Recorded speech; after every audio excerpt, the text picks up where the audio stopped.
এটা আমার বন্ধু জাহাঙ্গীর ভাই, যারা আসলে অনেকে চেনেন, ওনার যে ফেন্সির মুরগি খামার আছে ভাই। ওপরে যাবো কোথায়? এটা আপনার কাছে কোথায়? এটা হচ্ছে হাবাসপুর পাংশা থানা, রাজবাড়ী জেলা পাংশা থানা। আর উপর হলো হচ্ছে আপনার সাতবাড়িয়া ঘাট। আর এলাকার নাম কি? এটা হাবাসপুর। হাবাসপুর। দর্শক, আমরা হাবাসপুরের কিছু চিত্র দেখানোর চেষ্টা করবো, আসলে যারা দেখেন কীভাবে আসলে এই পার থেকে ওপার লোকজন কী কষ্ট করে যাত্রা করে। আমার সাথে থাকেন আর বন্ধু বিদে করে, ঠিক আছে? আল্লাহ হাফেজ। ভালো থাকেন।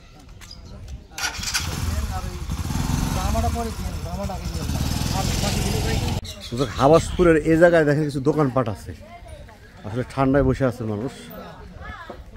এখান থেকে আসলে সাত বেড়ে যাইতে হলে এখানে আসতে হয়। এখানে দেখেন ফাইন দোকানপাট সব বসে আছে।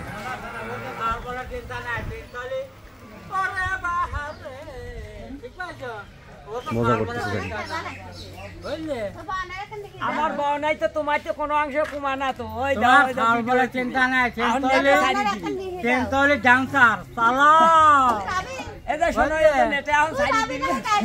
তুমি যদি আমার সাথে যাবার চাও যাবির পরে তো বুড়িয়া আমি জন মর্দা আছে এখন সন্ধ্যের পর আমি দেখা করবো না, কাপড় কাপড় যা লাগে আমি নেবো না। কেরা যাবে? তোমার দিয়ে আমার পছন্দ আছে।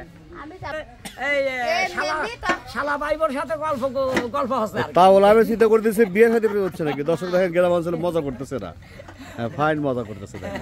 কাকা উপর যাওয়ার বুদ্ধি কি? সাত বেড়ে যার গোন গাড়িতেই গোর গাড়িতে গাড়ি নামবেন, পাড়া যাবেন। ওই পার যাইতে হলে দেখেন ওই যে এখানে মানে এটা আসলে নদীর খরস্রোতা যেটা বলবো, এটা হলো পদ্মার নদী, কিন্তু আসলে পানি নাই। যেটা আমার মনে হয় বাঁধের জন্য, ইন্ডিয়া যে বাঁধ আছে, বাঁধের কারণে দেখেন আমার নদীতে পানি নাই। এখন আমাকে যেতে হবে সাতবাড়ি ওপার যাইতে হলে এই যে ঘোড়া গাড়ি যেগুলো আছে, এই ঘোড়া গাড়িতে উঠতে হবে, তারপরে নৌকা যেতে হবে। আমার সাথে থাকেন, দেখতে থাকেন।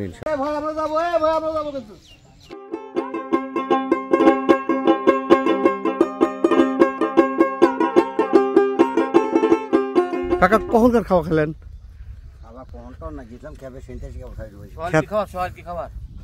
কটা বেরিয়েছিলেন? ভোর 4:30। এই শুধু এই ঘোড়া গাড়ি এই খেয়া পাওয়া দেন? হ্যাঁ, খেরের খেপে গেছিলাম। কত দূরে গেছিলেন? 10 কিলো। আল্লাহ কই কি এই ঘোড়া মানে এই স্তরের মেইন ইয়া হইলো ঘোড়ার গাড়ি।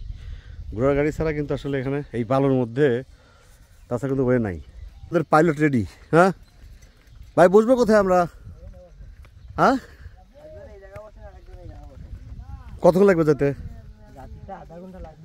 আধা ঘন্টা। ভাড়া কত টাকা প্রতি মাথা? আমরা দুজন উঠে ছেড়ে দেবে। আজকে কয় খেপ দিছে? দর্শক দেখেন ছাগল উঠাইছে। হায় রে না, যাবো তো ভাই। হ্যাঁ, ছাগল, আরে ছাগলের কপাল দেখেন, ছাগল আমাদের সাথে আছে। ওঠার জন্য কিন্তু ফাইন সুন্দর ব্যবস্থা করছে দেখেন। হ্যাঁ, ওঠার ব্যবস্থা। দর্শক, শহর এলাকায় আসলে আসলে মনে হয় যে আসলে এরা, আপনারা যারা শহরে থাকেন বা এদের যে কষ্ট, এটা আসলে সহ্য করতে পারবেন না। কারণ হলো দেখেন যাতায়াত কি কষ্ট। হ্যাঁ, মানে এই যে আমরা যাচ্ছি একদম শহর, আপনি এখানে একমাত্র এই ঘোড়ার গাড়ি ছাড়া মানে যে গরম বালি, এটা সম্ভবই না।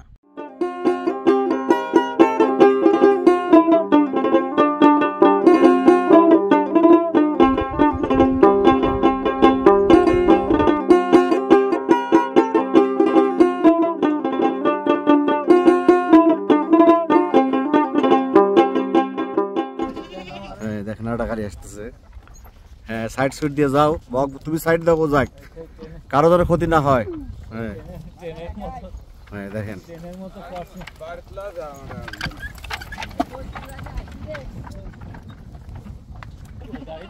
কামালপুর বাজারের কাছেই আমার বাড়ি।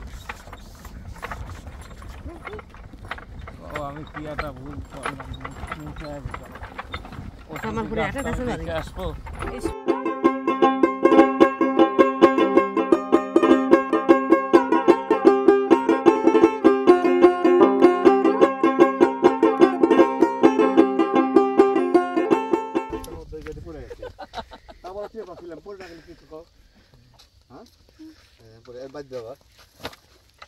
কার আপনার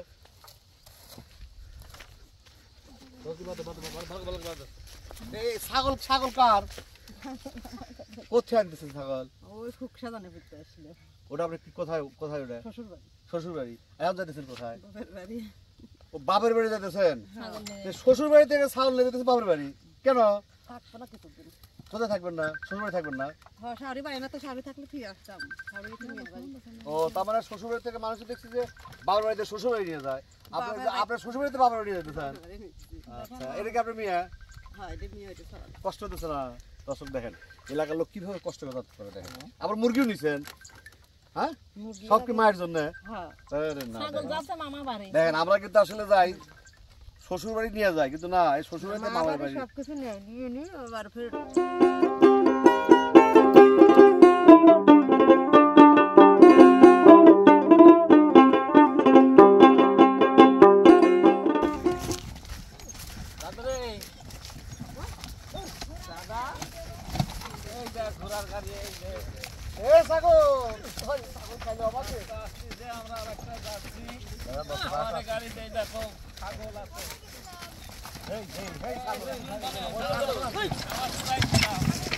এত কষ্ট করে আকিতে 12 টাকা বুঝলেন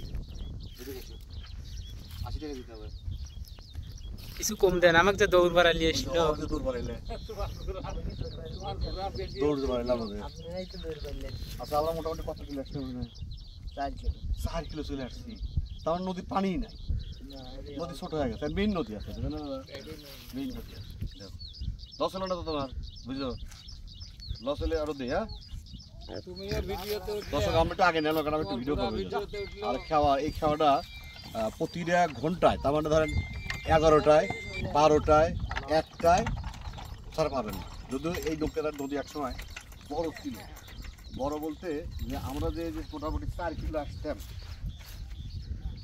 গরম দর্শক মাটি ভালো গরম আমরা যে 4 কিলো রাস্তা আসলাম এটা সব তো আমরা একসময় নৌকাতে আসতাম কিন্তু মানে একদম চর পড়ে গেছে যার জন্য কিন্তু পানি নাই তারপরে আবার কষ্ট করে আসলাম এখন আমরা ওই সামনে খাওয়া নৌকা ওটা দেখতে পাচ্ছি খাওয়া নৌকা আমার খেয়াল নৌকা গেল আমি ঘোরালো চলে গেল বাদাম গাছ ক্লোজ করিস বাদাম কি উঠছে হয়েছে এই যে বাদাম তো হয়েছেই দেখেন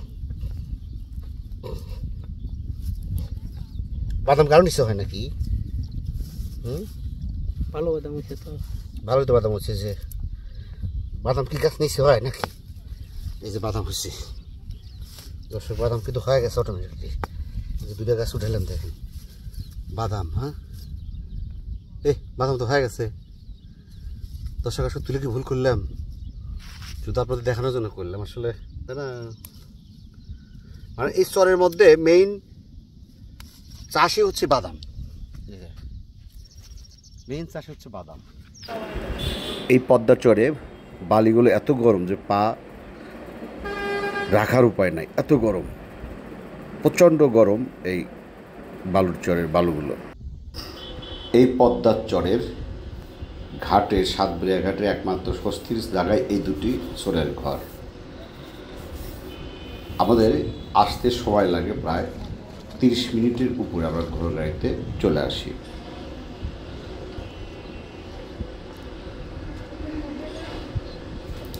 একটু হাত মুখ ধুয়ে নেই কিন্তু পানি এই পদ্মার পানি কিন্তু গরম না অত কিন্তু ঠান্ডা না তারপরেও স্বস্তির জায়গা একটু মেলে তিনটে তুই কটা খাবি কলা 2টা 5টা আর খাবি না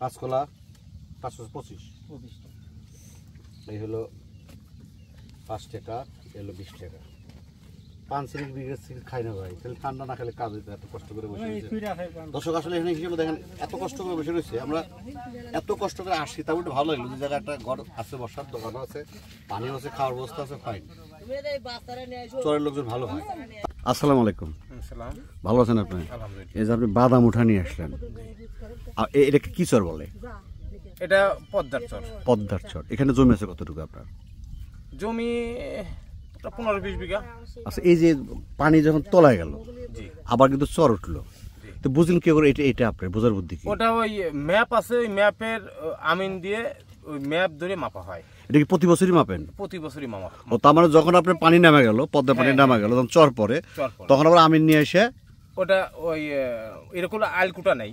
অন্য অন্য দেশের লোক কি জেলার লোক তারা মনে করবে জমিগুলি কিভাবে, হ্যাঁ এই জন্য প্রশ্ন করতেছি। কিন্তু এগুলি ম্যাপ আছে, ম্যাপে ওই দাগ কাটানো আছে, ওইটা ধরে ওই অংশ মানে আমিন দিয়ে মাপে নেয়, যা তোমার এই দেখ এইভাবে মাপে নেয়। এটা প্রতি বছরই করতে হয়? হ্যাঁ প্রতি বছরই করতে হয়। মানে যখন আপনার পানি নামে গেল সবাই মিলে এখন আমিন নিয়ে এসে যা যা মতো জায়গা বুঝে নেন, নিয়ে তারপর যা যা মতো চাষ করেন। জি জি। এবার বাদাম কেমন হয়েছে? এবার বাদাম এবার মানে খরার কারণে বাদাম পুড়িয়ে গেছে। যেমনি আমি 40 বিঘা লাগাইছিলাম, 20 বিঘা পুড়িয়ে গেছে। দর্শক, আমরা কিন্তু অপেক্ষা করছি, কারণ আমাদের নৌকা ছাড়তে এখনো আধা ঘন্টা বাকি। আমরা একদম পদ্মা নদীর মাঝখানে দাঁড়িয়ে আছি। এপাশে স্থলে 4.5 কিলো, আর এপাশে আছে নদী মাত্র 1 কিলোর মতো নদী আছে। তবে এই ইন্ডিয়ার ফারাক্কা বন্ধ করার কারণে কিন্তু আমাদের এই পদ্মা নদীতে এরকম চর। তবে আমরা একসময় শুনছি পদ্মা নদীতে নাকি ইলিশ মাছ পাওয়া যায়। তো আমরা একটু হাঁটতে হাঁটতেই দেখি ওই পাশে মাছ মারতেছে। আসলে তাদের মাছে আমরা দেখাতে পারবো কিনা, দেখি কী মাছ উঠছে।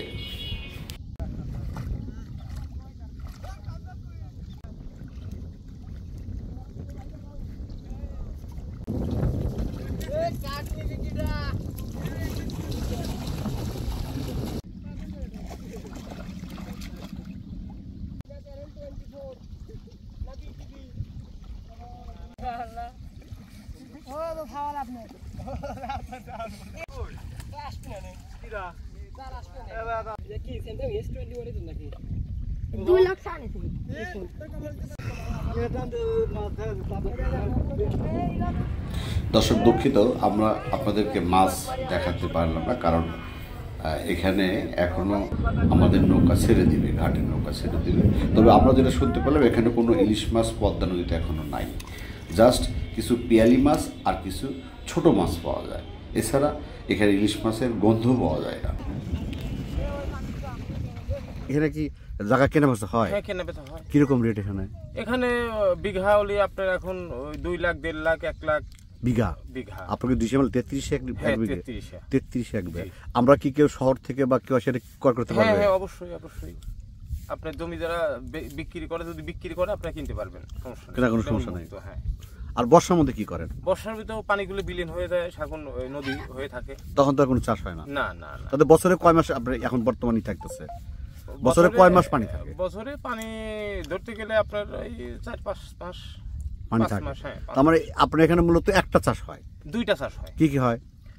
যারা পেঁয়াজ হয়, বাদাম হয়, এটা নতুন চর তাই বাদাম হয়েছে। আচ্ছা আচ্ছা। আর যেটা এগুলো টাটির পরে সেগুলি মসুর, মটর এগুলি হয়, কুশের হয়, বিভিন্ন ফসল হয়। এই যে বলে নতুন জ্বর, তার মানে এই চরটা কি নতুন উঠছে? কয় বছর পর উঠছে এটা? না হলে তো মানে আমরা যেখানে বসে আছি এই চরটা কয় বছর? না হলেও তো 50 বছর পরে উঠছে। হ্যাঁ 50 বছর পরে কয় বছর উঠছে এটা? এটা তো 1-1.5 বছর। এবারে এটা নতুন। আচ্ছা, মানে এই অবস্থা এখানে ছিল না, উঠতো না? এই সাইডে উপরে ছিল। আচ্ছা, এই যে আমাদের কিন্তু ইন্ডিয়া যে বাঁধ বলি আমরা, সেই বাঁধের কারণে কিন্তু আমাদের পানি নাই। এটা কি আমরা ক্ষতিগ্রস্ত হচ্ছি? অবশ্যই অবশ্যই।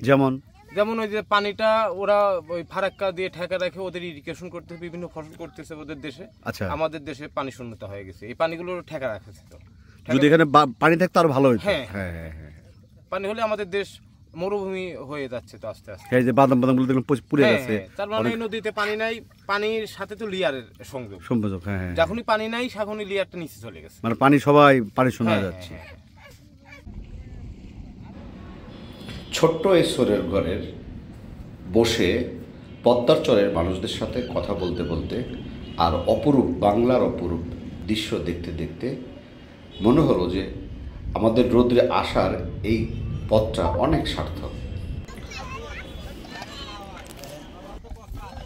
দর্শক যারা মজা করতেছি আমরা, কিন্তু দোকানদার নাম বলতেছে না, এটাই বুঝতে পারতেছি না।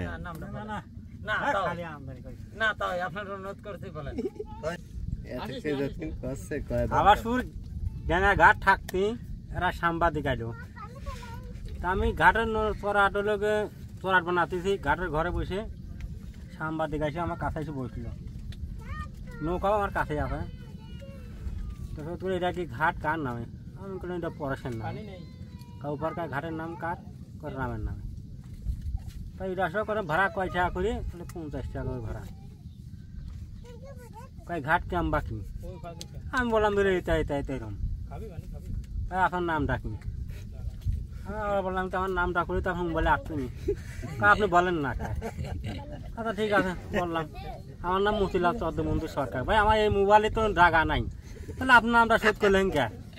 তা বলে তো আপনার মোবাইল নৌকা ফাউটেন, একটা গ্রামে হাতে করে নেন, আপনার নৌকার মাঝে মতন দেখা যায়। তা মনে হয় এই শরীর নিয়ে আমি গ্রামে নিয়েই খারাপ হয়েছি। তা সবের আসলে ভালো, আমাকে এই ভিডিওটা ছাড়বেন কবে? 2-1 লাখ দেন, 2-1 লাখ রাতে ছাড়া লাগবে। গল্প করতে করতেই আমাদের সময় চলে আসে প্রায় এখন দুপুর 1টা। আমাদের পাইলট ভাড়া উঠাচ্ছে, মাথাপতি ভাড়া নিচ্ছে 50 টাকা। হ্যাঁ, ভাড়া উঠায় নেওয়ার পরে স্টার্ট করতেছে, মানে আসলে স্টার্ট আমাদের স্টার্ট।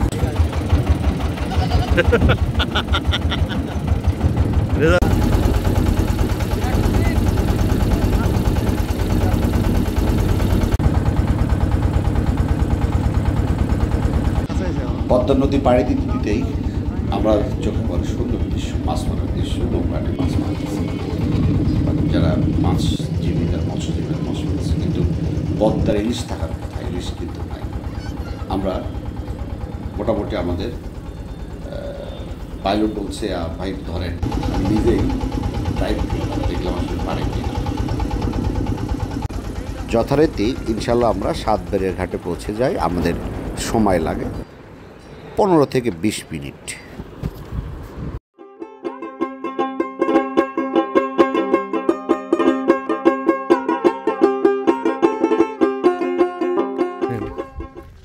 সরের মধ্যে শ্যালো মেশিন। দর্শক, অবশেষে আমরা আমাদের দোয়ায় ইনশাল্লাহ পদ্মা নদী পার হলাম। আমরা চলে এলাম সাতবাড়িয়ার ঘাটে। হ্যাঁ ভাই, সাতবাড়িয়ার ঘাট। দর্শক, পদ্মার চর থেকে আজকের মধ্যে কিন্তু শেষ করতে যাচ্ছি আমরা। এরপরে আমরা যাবো আসলে এখানে সাতবাড়িয়ার হাট আছে। আমরা এর পরের দিন আপনাদেরকে ইনশাল্লাহ সাতবাড়িয়ার হাট দেখানোর চেষ্টা করবো। আজকের মতো শেষ করছি। সবাই ভালো থাকেন, সুস্থ থাকেন, সুন্দর থাকেন। আল্লাহ হাফেজ।